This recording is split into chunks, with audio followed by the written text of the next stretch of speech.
नमस्कार, मैं हूं रूपा पंडित और आप देख रहे हैं कारा न्यूज।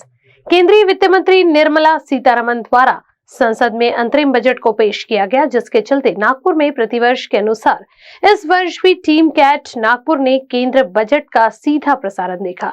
इस मौके पर संवाददाता संजय मीरे इन्होंने कैट के तमाम पदाधिकारियों एवं व्यापारियों से अंतरिम बजट को लेकर बातचीत की है। आइए देखते हैं व्यापारियों की जुबानी। दर्शकों नमस्कार। इस समय में कारा न्यूज की टीम CAIT यानी कैट में है, जो confederation of all India traders new Delhi का ये जो टीम कैट नागपुर की है, इस कार्यालय में यहाँ पे पहुँच चुकी है। जैसे कि मैं आपको बता दें कि केंद्रीय मंत्री वित्त मंत्री सीतारमण इन्होंने आज जो बजट का जो एक पिटारा जो खुला है, ये कितना कारगर या कितना अच्छा इस समाज के लिए, इस देश के उन नागरिकों के लिए है और क्या बदलाव होना चाहिए, किस नजरिए से शहर के लोग देखते हैं, खासतौर पर जो व्यापारी है वो किस नज़र से देखते हैं। आइए, इस समय में हमारे साथ में ये तमाम पदाधिकारी इस समय में यहाँ पे दिखाई दे रहे हैं, जो सुबह से ही इस बजट के लिए टीवी पे अपनी नज़र गड़ाए बैठे थे। तो धारा शुगर साहब इस समय हमारे साथ में मौजूद है, उनसे जानना चाहेंगे। धारा शुगर जी, कैसे देखते हो इस बजट को, कितना महत्वपूर्ण है ये बजट, क्या कहना चाहते हो, क्या आपकी प्रतिक्रियाएँ हैं? इतना महत्वपूर्ण बजट है कि 2047 में जब देश की आजादी के 100 वर्ष पूर्ण हो गए तो मेरा विकसित भारत कैसा रहेगा, इसकी लाइव टेलीकास्ट ही एक प्रकार से इन्होंने आज के अंतरिम बजट में सामने रखा है। ये अंतरिम बजट जब आता है तब शहर के जो व्यापारी है वे बात इस समय में दर्शकों BC भरतिया साहब भी जुड़ चुके हैं, इनसे भी हम जरूर बात करना चाहेंगे। तो हम हमारे मूल विषय के ऊपर में आते हैं कि जब भी कोई इस प्रकार का जब बजट आता है तो व्यापारी लोग एक और तो सराहना जरूर करते हैं, लेकिन कुछ दिनों के बाद में फिर ढाक के 3 5 जैसा काम दिखाई देता है। क्या लगता है आपको? नहीं, ऐसा नहीं है, ऐसा नहीं है, सोच है अपनी अपनी। मगर इसके पूर्व, आज से 10 साल पूर्व जो हमारे देश की परिस्थिति थी हर दृष्टि से, ये अगले 10 साल का जो सफर मोदी गवर्नमेंट ने तय किया है, कहीं भी ऐसा कटाक्ष नहीं किया जा सकता कि इन्होंने तरक्की के लिए काम नहीं किया।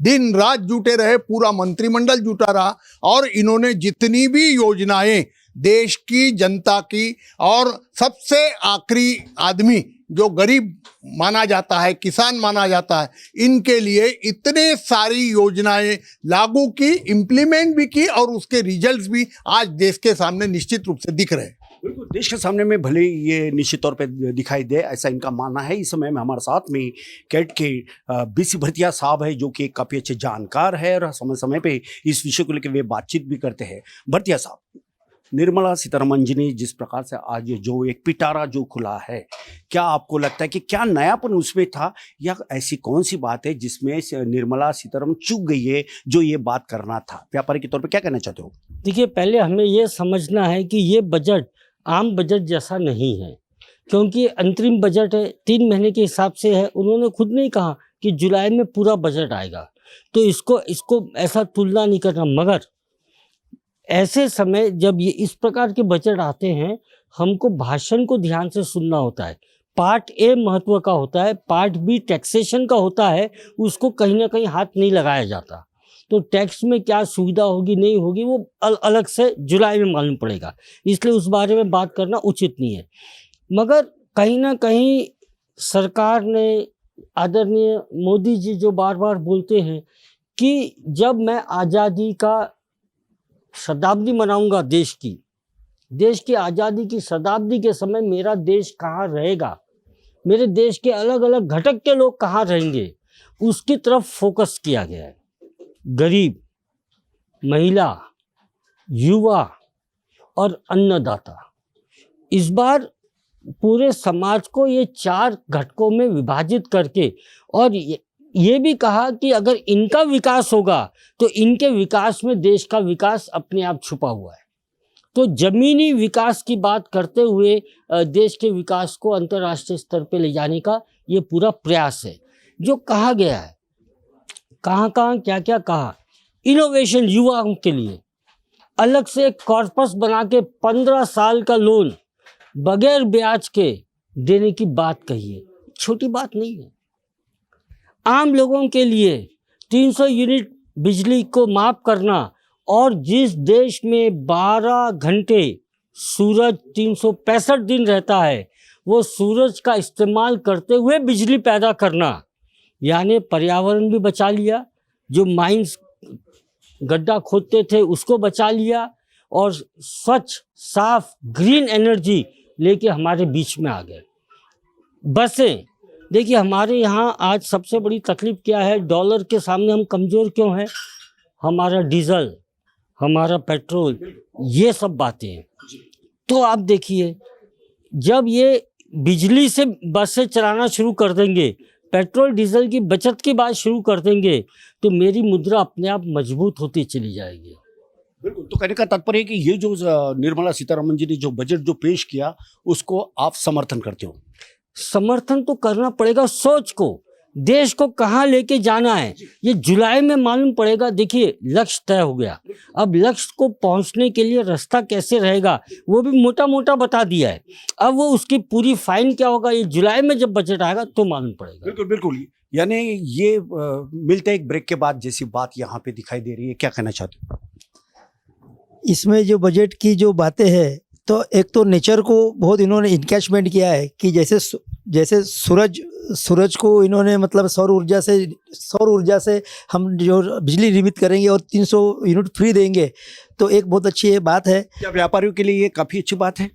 नहीं, अभी इसके अंदर में व्यापारियों के लिए क्या टैक्सेशन के अंदर में बात आती है, ये हमको तो जुलाई के बाद में मालूम पड़ेगा। बिल्कुल बिल्कुल, जुलाई के बाद में मालूम पड़ेगा, ऐसा इन व्यापारियों का कहना है, क्योंकि अभी पूरी तरह से पिक्चर क्लियर नहीं हुई है। हर किसी से हमने बातचीत की। इस समय में ज्ञानेश्वर रक्षक जो कि इस शहर के बेहतरीन सामाजिक कार्यकर्ता हमसे जुड़ चुके हैं। रक्षक साहब, एक तरफ व्यापार, दूसरी तरफ सामाजिक कार्य और तीसरी तरफ वित्त मंत्री निर्मला सीतारमण का ये बजट का पिटारा कितना महत्वपूर्ण है आपके लिए? मैं कारा न्यूज़ का बहुत धन्यवाद करता हूँ। एक अच्छी बहस और अच्छा चर्चा यहाँ इन्होंने आयोजित की है।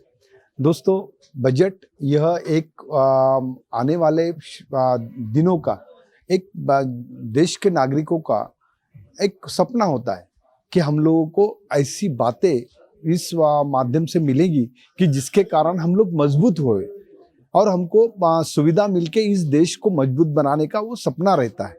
तो ठीक है, चुनाव का ये माहौल देख के वो बजट में उन्होंने बहुत सी बातें नहीं की, मगर मुझे लगता है कि सरकार ने यहाँ का युवा भारत, यहाँ का किसान और एक छोटे उद्योग, छोटे व्यापार, इसके बारे में चर्चा करना था। इसलिए चर्चा करना था कि 47 यानी 47 साल के बाद में 2047 में हम 100 साल में क्या करेंगे, ये सपना बताना ठीक है, मगर वर्तमान में हमको जिस तकलीफ है, वर्तमान में जो तकलीफ से यहाँ का व्यापार जा रहा है, छोटा व्यापार जा रहा है, क्योंकि देखो छोटे व्यापारियों को आज भी पैसे की जरूरत होती है। कर्जा अगर लेते हैं तो उसमें इतनी तकलीफें आती है, और कभी अगर कर्जा उसका डूब गया, अगर उसका धंधा बैठ गया, तो उसको कोई भी राहत, कोई भी शासन उसके पीछे खड़ा नहीं होता। बड़े बड़े करोड़पति उद्योगपति के सामने सब खड़े हो जाते हैं। तो इस अर्थ संकल्प से हम लोग आशा करते थे कि ऐसा अर्थ संकल्प, मुझे अभी एक और आशा है कि यह सरकार ने, ठीक है अर्थ संकल्प जो भी हुआ होगा, जो भी बताया गया, मगर अभी यहाँ जो तकलीफ है छोटे व्यापार में, रोजगार के अंदर में और किसानों के, इसके बारे में सोच के उनको राहत कैसी मिलेगी इसके बारे में, क्योंकि मंत्रिमंडल उसका निर्णय ले सकता है। तो मैं आशा करूंगा, क्योंकि देखो तुकडोजी महाराज ने कहा है, गाव हा विश्वाचा नकाशा, गावावरून देशाची परीक्षा, गाव भंगता येईल अवदसा देशा माझी। इसका मतलब गाव ही भंगना है नहीं, गांव के अंदर में जो रोजगार है, गांव के अंदर में जो उद्योग है, गांव के अंदर में जो किसान है, हर चीज को अगर ध्यान में रखे, जो बड़े टप्पे का वर्ग है वो अगर समाधान कारक और उसको प्रगत अगर हमारा देश नहीं करेगा तो देश कभी भी प्रगत नहीं हो सकता है। देश कभी भी प्रगत नहीं हो सकता, ऐसा ज्ञानेश्वर रक्षक इनका मानना है, क्योंकि जिस प्रकार से वे जो अपने नजरिए से जो देखते थे वो बात अभी भी पूरी तरह से हुई नहीं है। लेकिन सरकार क्या इस दिशा में प्रयास कर रही है? अगर प्रयास भी कर रही है तो उस पर कितना प्रतिशत अमल होगा, ये भी देखने वाली बात होंगी। और भी कुछ व्यापारी भाई हमारे साथ जुड़ चुके हैं, उनसे जानना चाहेंगे। सर, आज आपने निर्मला सीतारमण जी का जो बजट जो देखा, क्या कहना चाहोगे, क्या आपकी प्रतिक्रिया है? इस बजट में अर्थ मंत्री ने जो बात कही, गरीबी, युवा, महिला और अन्नदाता, ये जो 4 सेक्टर्स है, इस सेक्टर्स में जो काम अब होंगे ये जरूरी लाभान्वित होंगे और लाभान्वित हो रहे हैं। आज तक के हम लोग युवा लोग एक ही चीज चाहते हैं कि हमको नौकरी मिलना चाहिए। विपक्ष चाहता है नौकरियां नहीं है, नौकरियां नहीं, कब तक नौकरी मांगते रहेंगे। हम व्यापारी बने, हम उद्यमी बने और हम नौकरी देने वाले बने, कब तक हम नौकरी मांगते रहेंगे। आज जो टाइम आ गया है, छोटा सा लोन हमें के लिए हमको पहले घर गिरवी रखना पड़ता था, अभी हमको विदाउट कोलेट्रल लोन मिलने लग गए हैं। ये हमारे देश की युवाओं की ताकत बन रही है। बैकबोन के रूप में नरेंद्र मोदी जी हमारे साथ में खड़े हैं। हम काम करने वाले बने, हम आलसी ना बने। बजट बहुत अच्छा है, बजट में कोई कमी नहीं, अंतरिम बजट है। अब हम अंतरिम बजट से पूरी उम्मीद लगा के बैठ जाएंगे तो बात नहीं बनेगी। अंतरिम बजट एक नक्शा होता है देश का, आने वाले दिनों में कैसा रहने वाला है ये बताने के लिए अंतरिम बजट पेश किया गया है। बहुत अच्छा बजट है, आगे इसके लाभान्वित हमको धीरे धीरे पता चल जाएगा। बिल्कुल बिल्कुल, बहुत अच्छे। क्या नाम आपका? महेश कुमार कुकरेजा। तो आप है महेश कुमार कुकरेजा, जिन्होंने बखवर बेबा के साथ बात करते हुए इन तमाम बातों पे रोशनी डाली है। इस समय हमारे साथ में फारूक अकबानी साहब भी है, इनसे भी जानना चाहेंगे। फारूक जी, कैसा देखते हो? पहले तो मैं कारा न्यूज़ को जो है धन्यवाद देना चाहूँगा कि जब भी देखे हमने हमारे व्यापारी मुद्दे आपने बहुत अच्छे से उठाए और आज उसमें एक कड़ी में और जोड़ रहे हैं। बात देखिए, हर आदमी अगरचे यही कहे कि भाई बजट कैसा, हम व्यापारी लोग हैं, हम चाहते हैं कि हमें ज़्यादा से ज़्यादा ये जीएसटी और इसमें हमारे को एमनेस्टी स्कीम मिलना चाहिए था, जो कहीं पे भी जो है हमारे वित्त मंत्री जी ने नहीं कहा, क्योंकि आज बहुत ज़रूरी है। बात हम 2047 की बात करते हैं, 10-20 साल में कौन कितना कहाँ निकल जाएगा ये भी पता नहीं चलता है।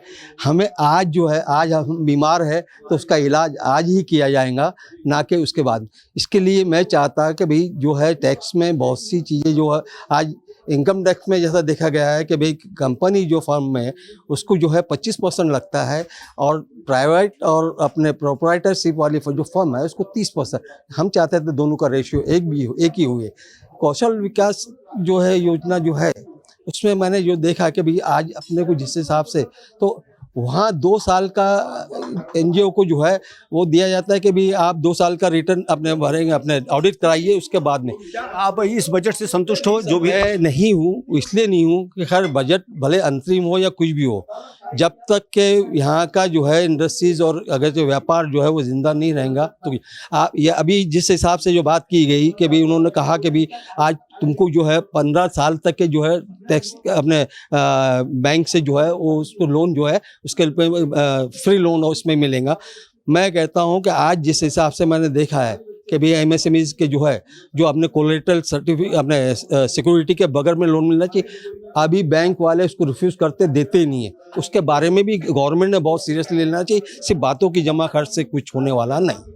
तो दर्शकों, हम आज जो निर्मला सीतारमण है केंद्रीय वित्त मंत्री, उन्होंने जो एक पिटारा जो खुला है, अर्ध रूप से खुला है, अर्ध सत्य इसे हम कह सकते हैं। शहर के उन तमाम व्यापारियों से हमने बात की और भी लोगों से बात की, कहीं खुशी कहीं गम, हर किसी का अपना एक प्रतिक्रिया सबने दी है। अब इस और लोग कैसे देखते हैं ये भी हम आपको बताने वाले हैं। लेकिन एक बात तो है कि इस करोड़ों की आबादी वाले इस भारत देश का परचम पूरे विश्व में अगर लहराना है तो इस भारत देश के तमाम नागरिकों को सभी सुविधाएं सरकार की ओर से देना ये बेहद जरूरी है। चाहे राज्य सरकार हो या फिर स्थानिक प्रशासन हो या केंद्र सरकार हो, इनका ध्यान नागरिकों की तरफ रहेगा तो यकीनन आने वाले चुनाव में भी नागरिकों का ध्यान उनकी ओर रह सकता है। नागपुर के केट ऑफिस से कैमरा पर्सन विशाल के साथ संजय मिरक, कारा न्यूज़, नागपुर।